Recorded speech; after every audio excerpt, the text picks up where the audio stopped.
We've got IPOs on top of IPOs. Investor Beat starts now.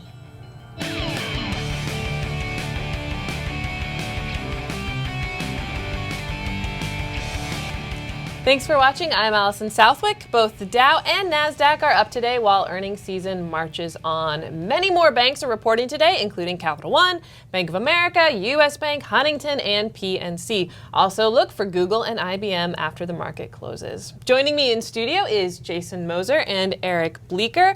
For our top story, let's kick it off with a fun fact courtesy of the New York Times. More companies went public in the United States during the first 3 months of 2014 than in any other quarter since, you guys want to guess? Ever? 2007. 2000. So we have seen an onslaught here of IPOs. Yeah. How has the market been treating them? Well, some better than others. I mean, I guess I'm glad I'm not king digital media. That's one that's been spanked around a little bit. But yeah, it's interesting. I mean, the market conditions are warranting all these companies to really get out in this IPO environment and take advantage of it. And you see a lot of these companies that maybe initially the market receives very well, and then over time the market starts to sell the stock off a little bit. And I think coupons.com is a good example of one that it IPO'd at $16 per share. The stock basically doubled on the first day of trading, which was irrational.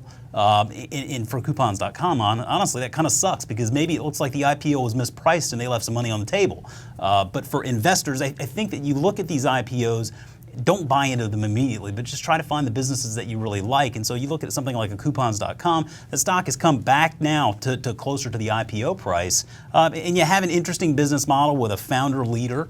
And so you can kind of look at the IPO environment that way, but it's not one where I think investors really need to jump into the mania. Yeah, Eric, a lot of the excitement has been around Chinese tech, Weibo, the Twitter of China, sure, which should be like its like sub name on Weibo, the Twitter of China. Like you can't see the name Weibo without that tacked on there.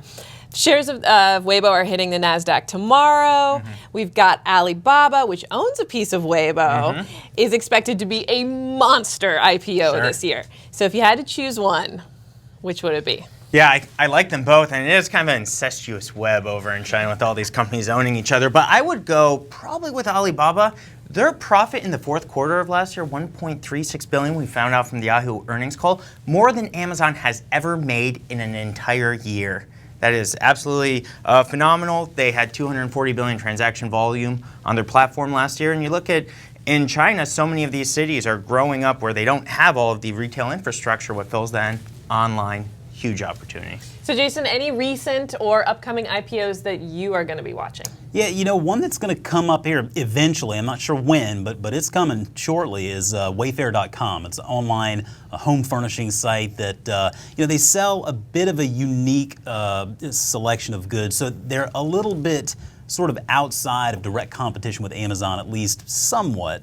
But you look at like Bed Bath & Beyond, for example, and Bed Bath & Beyond's a company that, for all of its bricks and mortar stores, they have, zero e-commerce strategy. Wayfair.com is really, doing a good job with that, bringing in about $1 billion in sales now. The private market has this company valued at over $2 billion. The two co-founders are very well integrated with business, and I think that's going to be an IPO that comes up soon, and it will probably be a successful one. All right, let's take a look at some of the day's movers and shakers. Yahoo is up after the company announced first quarter results. While overall revenue fell 1%, they showed, in CEO Meyer's words, modest success this quarter with some revenue streams ticking upward. Oh, and yeah, by the way, they have a 24% stake in Alibaba. Yeah, that's, I think, been probably the biggest story with Yahoo that investors have focused on is this Alibaba stake. I mean, hats off to Marissa Mayer and the turnaround that she's really in the middle of pulling off here at Yahoo. But I think that the market's reaction to the stock today also shows how really low expectations are for this company. We've said for the longest time we're paying attention to that top line revenue growth because that's really going to be the indicator of Yahoo's success. And there really wasn't any there. I mean, 1%, that's great. Maybe the strategy is taking a little bit of a hold there, but I think that investors looking at Yahoo today need to really think past this Alibaba stake and understand how Yahoo is going to be successful once they start divesting that and using that capital, because that's really the story for the next 5 years. And if you can figure that out, then you can determine whether Yahoo is the stock that you want to own.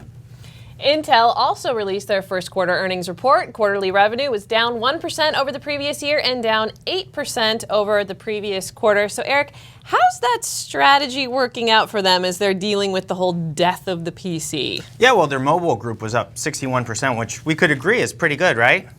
Oh, it was down 61%. So not going very well. We know that this is going to take time, but especially communications, actually connecting to cell towers and processing that, they made a big bet on, getting the floor mopped by Qualcomm right now. So Qualcomm's really the aggressive leader in the field. Intel's basically fallen out.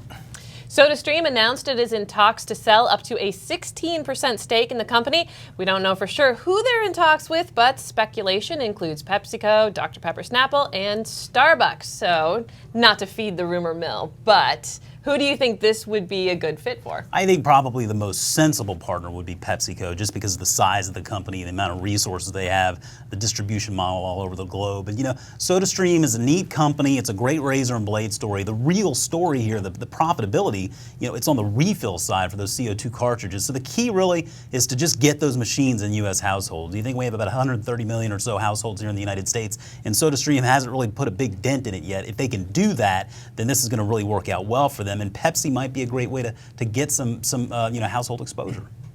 King Digital is up today after announcing a partnership with Chinese tech company Tencent. The goal is to bring the popular mobile game Candy Crush to China. Eric, my gut tells me this really doesn't address concerns that the company is a one-trick pony. Your gut is right. And what we look at, Candy Crush is in top 5 in 103 countries, but 57% of the revenue comes from North America. We look at app markets in Japan and China. The top lists are very different from Western markets. Candy Crush is already there, and absent this one partnership will not turn their fortunes. Still a stock I'd stay away from. All right, that's going to do it for today. Let's look ahead. What's one stock on your radar? Yeah, with earnings season coming into full tilt here, next week we're going to see Xoom release their earnings. And Xoom is a money transfer business, basically, plain and simple. It's kind of like Western Union for the 21st century, but they focus on technology, using their mobile apps in order to transfer money easily. And it's a capital-light business model that stands to make a lot of money as they adopt more and more users. So I'm going to be paying attention to that one next week. Right, Eric, how about you?